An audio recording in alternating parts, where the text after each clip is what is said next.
এটা লো এটা যে ফিসু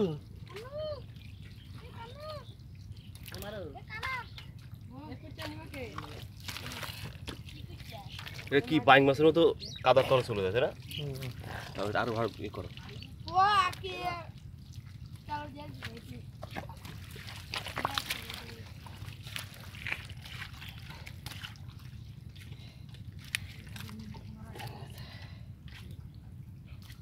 দাঁড়াও,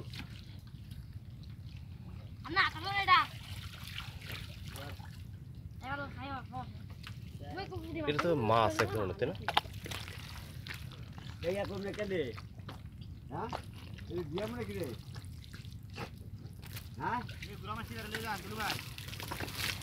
চার ধরনের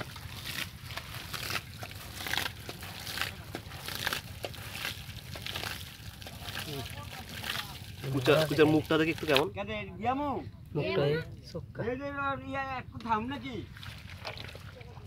কুচা দেখো মাছের মতো কান কাছে, তাই না?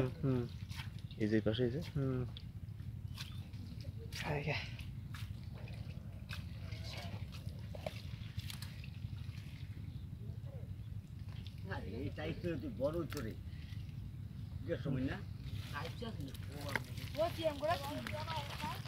এ ফ্যাকেটে বড় আনিং করে নিয়ে দিম এতে খাইবো করে এ ফ্যাকেটে বড় এটা কাদার ভিতরে ঢুকে যায়।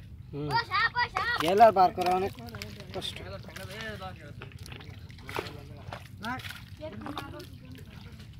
কাল সেবার লাগিয়ে ফ্যাকেটে কুচেরা বড় তোরা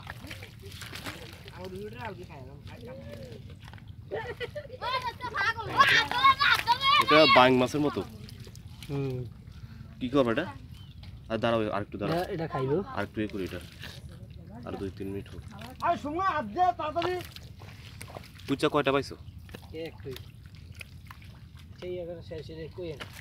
আমার ভিতরে গেছে আগে ও উঠে খাইতে বললা, আগে নিচেতে মাইছে মাছটা উঠে গেছে পাইছি গেছে। দেখি এটা ধরতে কেমন লাগে, এটা গায়ে যে শক্তি, এই যে ও মাই গড।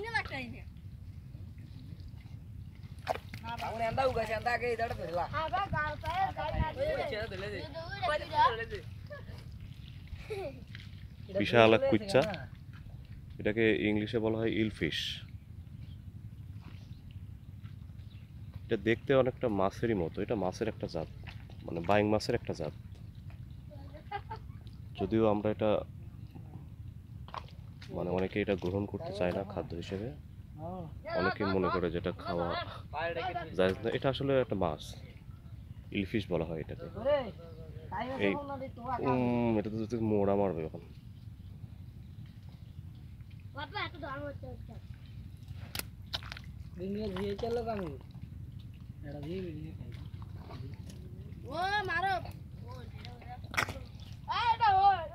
এটা ধরে রাখা অনেক কষ্টসাধ্য একটা বিষয়, কারণ এটা অনেক তেলা পিছলা, যার কারণে হাতে এটা থাকতে চায় না।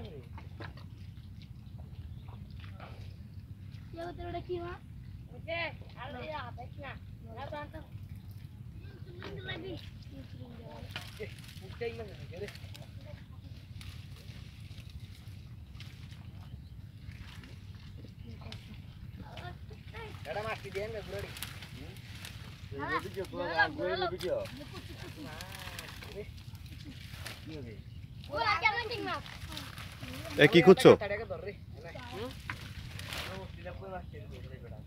মাছ খুঁজছো না কি খুঁজছা?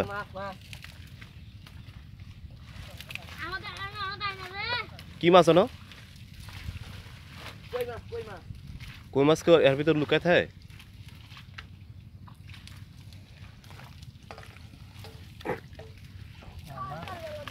চার পাইছো?